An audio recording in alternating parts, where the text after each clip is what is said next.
Question दिया हुआ है कि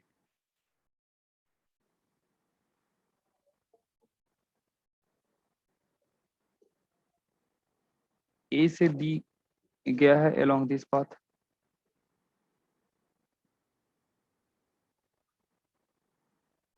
ए से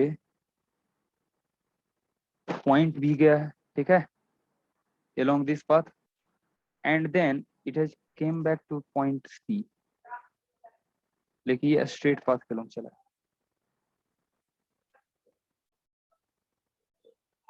ओके, ये सेंटर है ओ मान लेते हैं,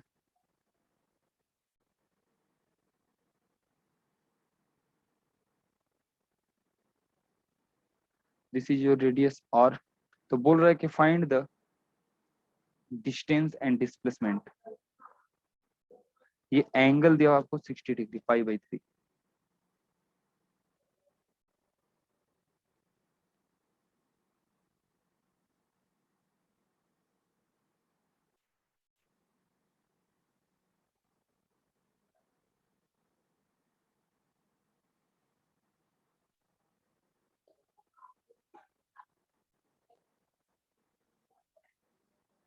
चलो बताओ क्या होगा। ये जो बनाया वो केबीसी का विनर बनेगा। कौन बनेगा चॉकलेट केक? हालांकि किसी को मिलने वाला नहीं है, लेकिन चलो आपके क्रेडिट पर चला जाएगा। Anyone do fast.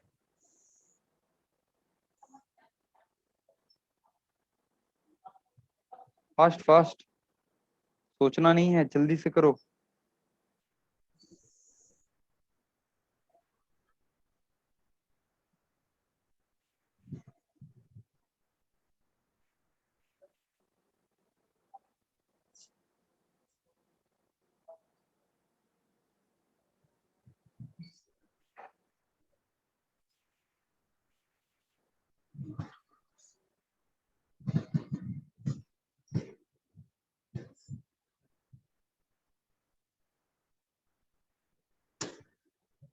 आया किसी का?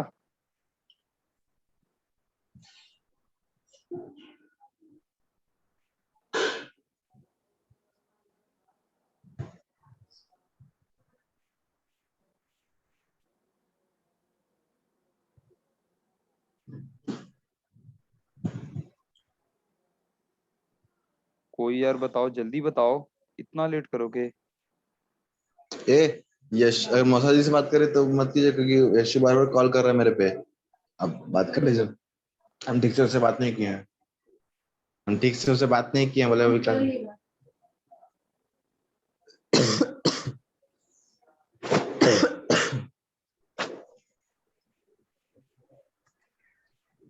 तो चुप है तो ओए क्या कर रहे हो? Akshay yes sir. आप क्या कर रहे हैं? गाना गा रहे हैं बैठ करके? नहीं सर, मेरे पीछे में गाना बज रहा था। भाई आया वैसे। ठीक है, क्वेश्चन जल्दी सोल्व सोल्व कीजिए।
किसी का नहीं आ रहा है आंसर? मैं इतना टफ क्वेश्चन पूछ दिया। हाँ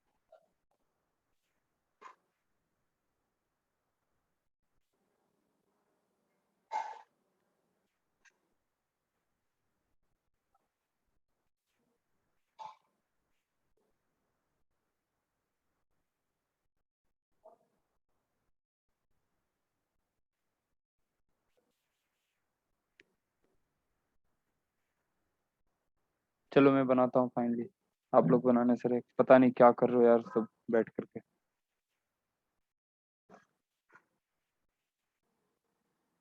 पाई आर हुआ, ये सर्कुलर पाथ लेंथ है ना, circular path length pi r हुआ। और ये कितना हुआ, तो ध्यान देना ये अगर एंगल पाई/3 है, इतना तो समझ आ रहा है कि ये आइसोसेलेस ट्रायंगल है, क्योंकि ये दोनों, ये भी आर है और ये भी आर है, तो आइसोसेलेस हुआ। जिसमें अपेक्स एंगल, एक एंगल पाई/3 है, इसको थीटा मान लो, इसको थीटा मान लो, कैलकुलेट करो, तो 2 थीटा प्लस पाई/3 इक्वल टू 180 डिग्री होगा। तो यहाँ से थीटा भी आपको पाई/3 आ जाएगा, मतलब कि ये इक्विलेटरल ट्रायंगल है प्रैक्टिकली। मतलब ये भी डिस्टेंस कितना हुआ, आर ही होगा। तो टोटल डिस्टेंस ट्रेवल कितना हो गया। अब डिस्प्लेसमेंट की बात, मतलब कि इनिशियल टू फाइनल पोजीशन, तो डिस्प्लेसमेंट कौन सा है? ध्यान देना, दिस इज योर डिस्प्लेसमेंट। कैसे निकालोगे डिस्प्लेसमेंट, तो इसको आप कनेक्ट कर दो इधर से, तो ध्यान देना ये हो गया टोटल 2r। और डायमेट्रिकल, ये diametrical triangle is always right angle triangle है ना, पता है प्रॉपर्टी ऑफ ट्रायंगल से, तो वो 90 डिग्री हुआ। तो ये मान लो कि कुछ हम इसको y मान लेते हैं, तो क्या कहेंगे, y² plus r² equal to 4r²। यहाँ से y का वैल्यू आ गया कितना, √3r। So this is your displacement, magnitude of displacement.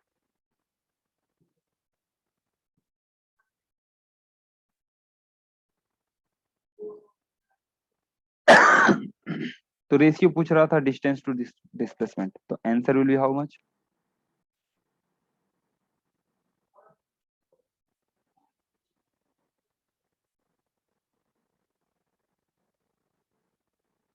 तो दिस इज योर आंसर। अगर इसी क्वेश्चन में ध्यान दो,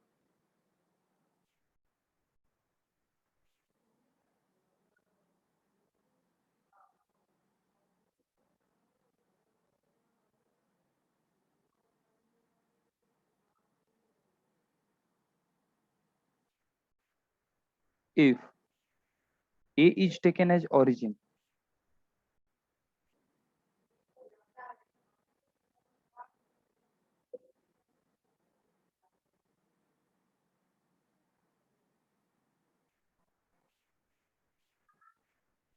then find the displacement vector, then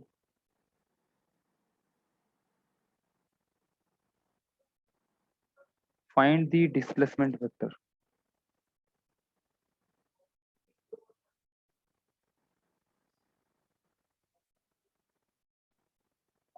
कैसे निकालोगे, तो ऑफ कोर्स आप लोग तो सोल्व करने से रहे, पिछला क्वेश्चन जब दिया कोई नहीं, कुछ नहीं बोला, जैसे लग रहा है सब मुंह में आप लोग लाशा साट साट करके बैठे हो। ध्यान देना, ये एंगल पाई/3 निकला, ये 90 डिग्री है, तो ये एंगल कितना है कोई बता सकता है कि भी नहीं बताओगे, या नहीं आता है। ये एंगल होगा 30 डिग्री, इतना देर नहीं लगाना था। अब ध्यान दो, ये y का लेंथ हमें पता है, ये y लेंथ हमें पता है, तो कंपोनेंट कैसे निकालेंगे, वेक्टर में हमने पढ़ा है कंपोनेंट निकालना। तो ध्यान देना,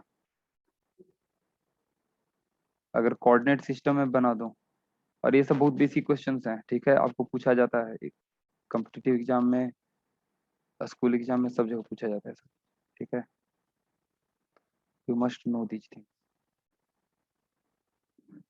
ये आपका y है जो कि √3r है, और इसकी एंगल 30 डिग्री है। तो इसका चलो x component and y component निकाल करके वेक्टर फॉर्म में इसको कन्वर्ट करो जल्दी से। ये प्रैक्टिकली आपको पोलर फॉर्म दिया हुआ है, r एंड थीटा, ध्यान से देखो, पोलर फॉर्म आपको दिया हुआ है।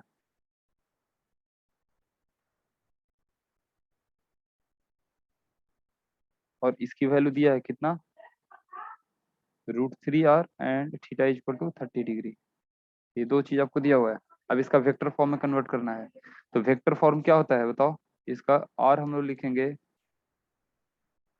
r into cos theta i cap plus sine theta j cap. ध्यान देना, this is polar to vector form. तो r का वैल्यू है √3r, क्योंकि कॉस थीटा एक्स कंपोनेंट आएगा, ठीक है, तो कॉस 30 आई कैप हो गया प्लस साइन 30 किसी को समझ में आ रहा है कि सारा चीज बाउंस जा रहा है? मैं बहुत छोटा चीज पढ़ा रहा हूँ। समझ रहे हैं सर? गुड। cos 30 हो गया √3/2 एंड sin 30 हो गया हाफ। 2 को बाहर कर लो, √3 को अंदर कर लो, तो r/2 हो जाएगा 3i plus √3j metre. so this is your answer. तो आई थिंक थोड़ा सा आइडिया हुआ कि how to find out distance and displacement कि गड़बड़ाया हुआ है वो अभी भी।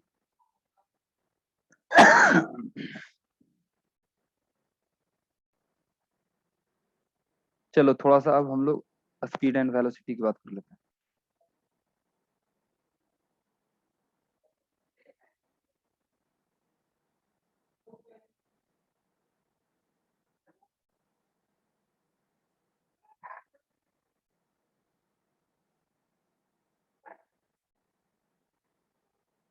तो इन वन लाइन कह सकते हैं क्या, rate change of distance.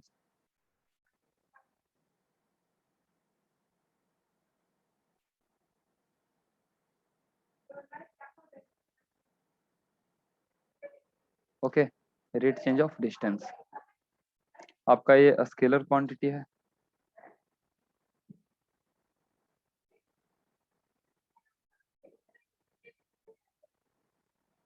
Unit क्या होता है बताओ? यूनिट होगा मीटर पर सेकेंड एंड एक और यूनिट है किलोमीटर पर आवर।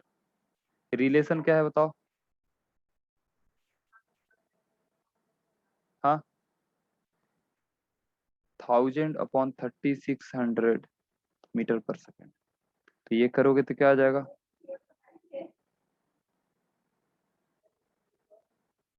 भूल गए लोग? ये कन्वर्जन में यूज होता है बहुत ज्यादा, इसको याद रखोगे। अब ये स्पीड दो तरह की होती है, ध्यान देना। एक हम लोग कहते हैं average speed,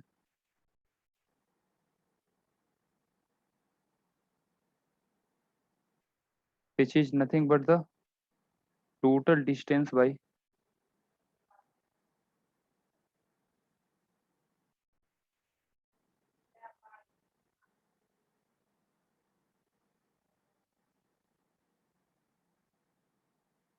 total time taken. ठीक है, total distance travelled by total time taken. तो ये हो गया VAV।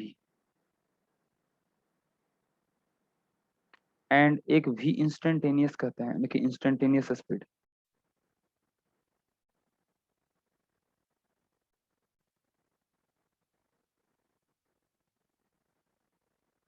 तो VINS कह सकते हो शॉर्टकट में। तो this is equal to rate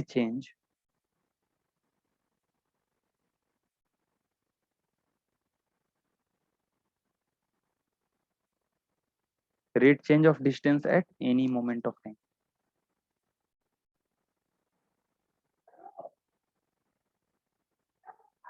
यहाँ पर एट वर्ड बहुत इंपॉर्टेंट है। जहां भी एट वर्ड यूज हुआ मतलब एग्जैक्ट टाइम पर बात किया जा रहा है, ठीक है, तब आपको इंस्टेंटेनियस या डिफरेंशिएशन से कैलकुलेट करना होगा। ठीक है,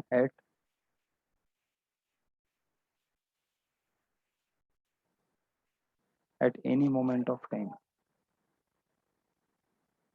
लेकिन ध्यान देना, इंस्टेंटेनियस स्पीड जो होगा ये एट एनी मोमेंट पर बात होगा, लेकिन एवरेज स्पीड में ये टाइम इंटरवल पर बात होगा। अब ये टाइम इंटरवल आप कितना भी छोटा क्यों ना, चाहे 0.01 सेकेंड भी लो, but when the term interval is used you must mind that you are being asked average speed.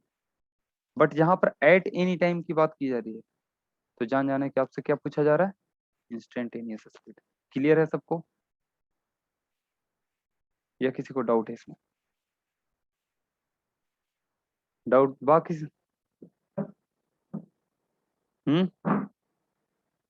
कोई doubt? No sir. Good.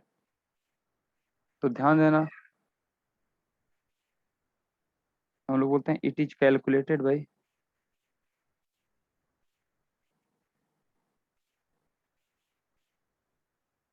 Bye differences.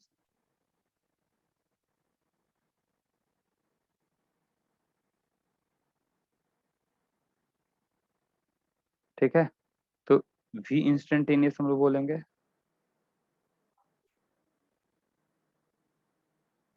br by dt। तो चलो एक आध क्वेश्चन इंस्टेंटेनियस पर कर लेते हैं। जैसे क्वेश्चन दिया हुआ है distance travelled s is given by 3t square plus 5t plus 2।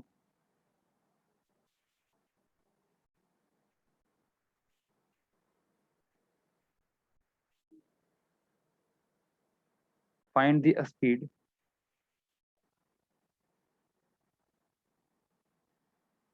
Of particle at t equal to 2 second. देख रहे हो एट वर्ड यूज हुआ है क्वेश्चन में, मतलब क्या होगा डिफरेंशिएशन। तो क्या लिखेंगे बताओ, v equal to d s by d t करोगे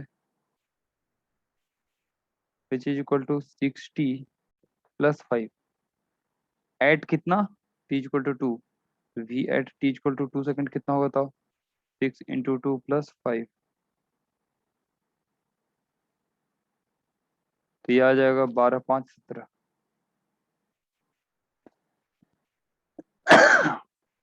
बहुत सिंपल है ना, कि किसी को डाउट है इसमें।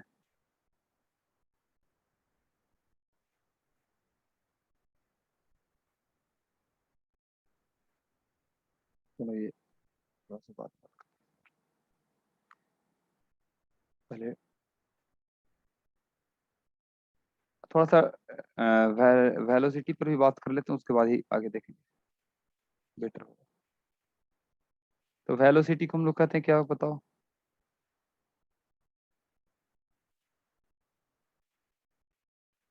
Rate of change of displacement.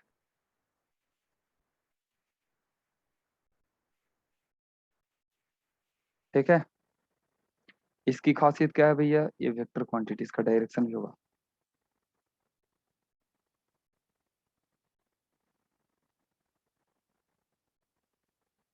ठीक है, तो इसका कोई डायरेक्शन भी होगा। अगेन वेलोसिटी भी दो तरह का होगा, एक हम लोग कहेंगे V average, total displacement by total time.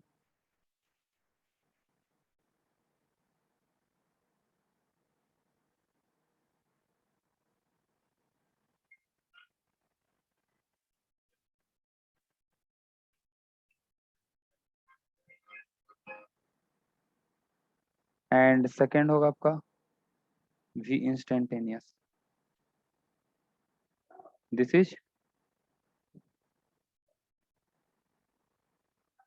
again at word will be used at any moment of time।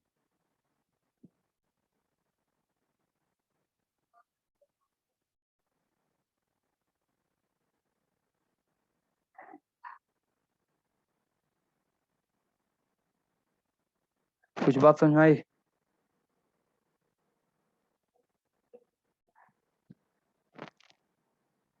जैसे क्वेश्चन ले लो इंस्टेंटेनियस की, फिर एवरेज पर आते हैं। एवरेज थोड़ा हमको अच्छा से पढ़ना होगा, आज हम लोग इंस्टेंटेनियस इक्वल करेंगे। जैसे क्वेश्चन ले लो, displacement of the particle is given bye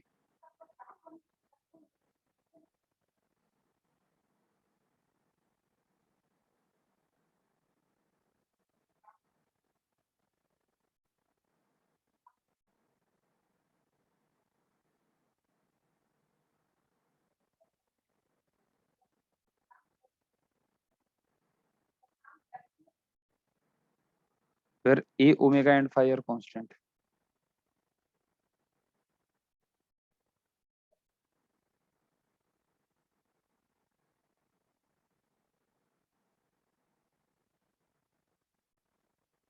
obtain the equation of velocity।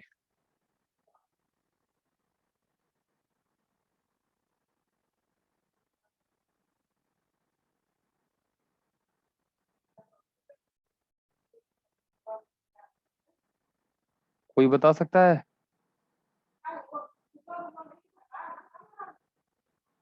तो ध्यान देना, v इक्वल टू क्या लिखोगे? ए कांस्टेंट है, बाहर रहेगा। साइन का डिफरेंशिएशन क्या होता है? cos omega T plus five. ये तो जस का तस रहा। अब ओमेगा टी प्लस फाइव का डिफरेंशिएशन कितना होगा? Omega into one plus zero. Chain rule से हम लोग कर रहे हैं, सब पढ़ाया हुआ है, ठीक है। ये नहीं कोई बोल देना कि ये कैसे हो रहा है। चैन रूल में पहले फंक्शन डिफरेंशिएट किए, फिर फंक्शन के अंदर का वैल्यू को डिफरेंशिएट किए, ठीक है। यही था ना रूल।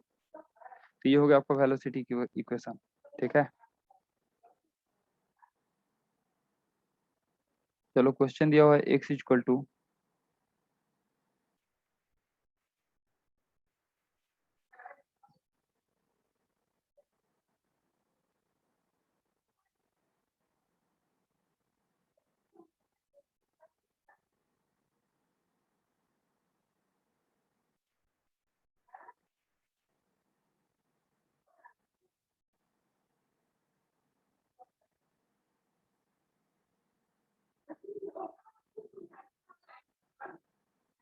चलो ड्रॉ करना है graph for its velocity.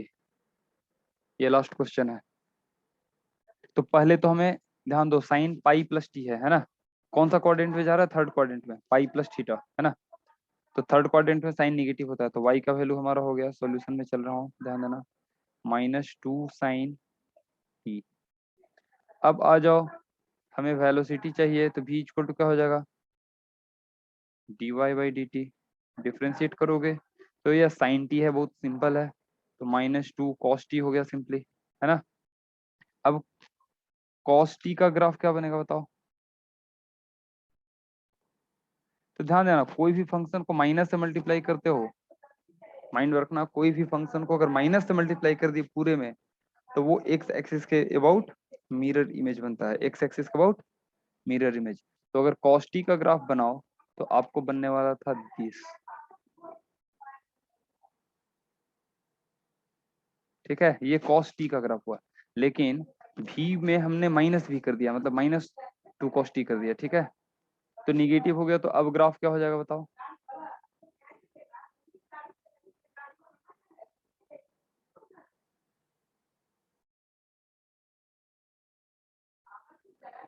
So this is your answer.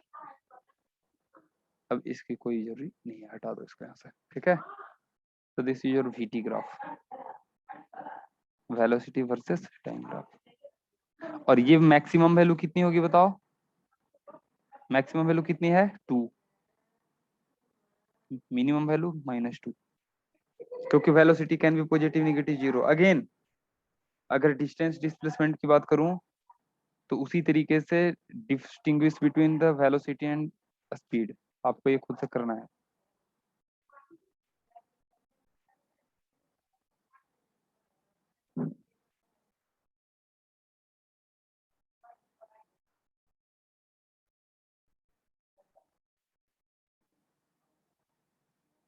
ये कैसे निकालोगे? तो ध्यान देना, हम लोग क्या बोलेंगे, स्पीड आपका रेट चेंज ऑफ डिस्टेंस है, velocity rate change of displacement है। Speed scalar quantity, velocity vector quantity, ठीक है। Speed is always positive for a moving object, velocity can be positive, negative और जीरो, है ना। फिर of course magnitude of speed and sorry speed and velocity, ध्यान देना, magnitude of average speed is always greater than equal to average velocity, but magnitude of instantaneous velocity and instantaneous speed is same। मेरी बात समझ आ रही है? magnitude of instantaneous velocity and speed same होगा, but magnitude of velocity will be less than that of speed if it is average, ठीक है। और अगर देखिए लेस देन और equal to straight line motion के लिए, और लेस होगा आपको अदरवाइज। तो ये सब आप डिस्टिंग्विश करने के पॉइंट में खुद से लिख लेना, ठीक है। अगले क्लास में वही हम देखते हुए आपको आगे बढ़ेंगे, ओके। और एक